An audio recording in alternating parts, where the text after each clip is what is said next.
Good morning and happy new year. I have the perfect shirt for today, apparently. Okay, so yeah, we ended up 2023 with 4 games last night, and so let's get right into this. Okay, Watertown and Elmira on the back end of a suicide home and home. The game on Saturday ended around 10:15 p.m. and then the teams hit the road and played at 2 o'clock. So insane. All right, that worked out pretty well for Elmira, not so much for Watertown. We started off the game. We had Josh Rosenvig and Sammy Bernard in goal. David Gaeta opens up the scoring just 22 seconds in. First shift goal. So Elmira is up. Trevor Lord counters at 13:40. Okay, then we have Larry Vartiainen scoring on the power play at 17:31. It's 2-1 Elmira. After one, the teams are pretty evenly matched. Elmira has a slight shot in shots, 11-10. Second period, Trevor Lord scores again. Late in the period, it's 18:41. But Elmira was starting to really control the play. Watertown was just running out of gas, quite honestly. So it was 2-2, but you could see the momentum was definitely shifting Elmira's way. And then they just opened it up in the third. Tyler Jurich, who had signed the standard player contract, so apparently he's now going to be a player coach for the foreseeable future. He scores. It's his Fed goal, number 301. That's a 5:43. And then at 8:09, we had everything just implode. MJ Merkel boarded Ivan Sergeyev against the boards, which was a pretty stupid hit, but we've seen worse. So Merkel starts to skate away. Sergeyev decides to retaliate with a two-handed cross-check to the back of Merkel's head. Stupid. So, yeah, Sergeyev's shown the gate. He will be suspended. I don't assume that announcement will come until probably tomorrow, later in the day. So, yeah, so there's that. And then Jurich scores again on the ensuing power play because that was a 5-minute match penalty that Sergeyev got. David Gaeta scores at 12:35 in the power play. And then just for good measure, like PV scores for Elmira at 6-2. Things are just getting ugly. It's just bad penalties being taken. Mercurio is shown the gate for an expletive. Gingrich, while I don't think it was an intent to injure type of thing, he committed a bad penalty, and the referees finally at 19:53 said, "You know what? The game's done." Called the game and said that's it. So final 6-2. Elmira with 50 shots. I've got to give kudos. I want to specifically mention Tyler Jurich, not for his scoring goals, which was great, but when things started to get ugly, Jurich started going to each of his teammates individually, saying, "Don't retaliate, don't retaliate, don't retaliate, be cool." Kept the team under control and composed. And so that kept things from escalating into an absolute mess. So, yeah, we need more instances like that. Jurich just being a leader, getting his team to stay under control and maintain themselves. So that was very impressive. So anyway, with this game, getting back to the game, Elmira improves to 7-13. Watertown now 8-11-1. Crowd of just over 1,000 in for the matinee in Elmira. Speaking of matinees, Port Huron and Motor City take on each other in the third game of 3. And yeah, newsflash, these teams don't like each other very much. Motor City opens things up. Goal by Roman Gaudet.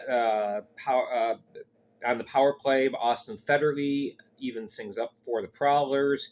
But then late, Jamie Malam scores. Just 20 seconds later, Declan Conway scores. So it's 3-1. The game's already getting out of hand as far as Port Huron's concerned.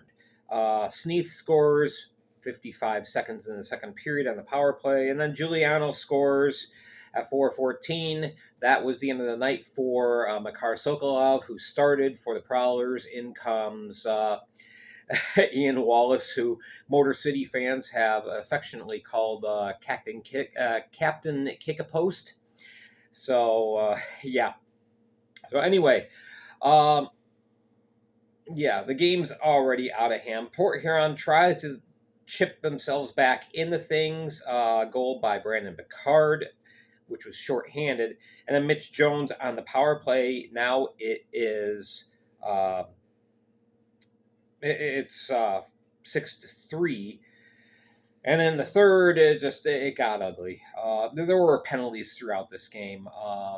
Wallace finally gets called for the constant kicking of the post. It's a tactic. And so he gets penalized, and Declan Conway scores in the power play. Conway scored twice in a 5-minute span, so he ended up with 4 goals on the night. Austin Federle added power play goal with the extra attacker. Why do you're down by 5 goals? Why are you pulling your goalie? That just doesn't make sense. So, and then at the end of the game, chaos reigns. Dan Chartrand, who had been at Babin most of the game, he ends up getting in Babin's face again. Babin said, "I've had enough." Delivers a nice little slash to the arm of Chartrand, and then off they go. They're fighting. This is at 1956. There's players all over, but only people that are fighting are Chartrand and Babin. But our good friend Paul Jean decided to get a little egomaniacal and just hand out penalties like they were candy. I'm sorry, that's not the way you control a game. It's not. It causes more problems than it solves. Paul, you've got to get over yourself. I'm sorry, but those of you who have followed me for a while know I don't like Paul Jean, and this is why. It's just he's unprofessional. Anyway, so the game is called with 4 seconds left. Hey, where have we heard that theme before? The game called early. It's an 8-4 victory for Motor City. They end up with doubling up the Prowlers, so they end up at 13-5-4. Port Huron goes to 8-10-3. Federle with 2 goals and assists. Mitch Jones, he had a real nice weekend, a goal and assist. Sokolov only stopping 14 of 19 in his 24 minutes played, takes the loss. And Babin gets a win and the TKO and a future suspension. So, yeah, he was given 2 match penalties. One was totally phantom. Yes, match penalty for Slash. I saw that. Match penalty for Spear did not happen. All right, so that's enough of that game. Okay, the first of 2 sellouts takes place, and this was probably the best quality game of the night. And there's really not a whole lot you can talk about other than just saying, oh my goodness, these 2 teams played so well. It was a very high quality of game. Very defensively sound on both teams. It was a clean game.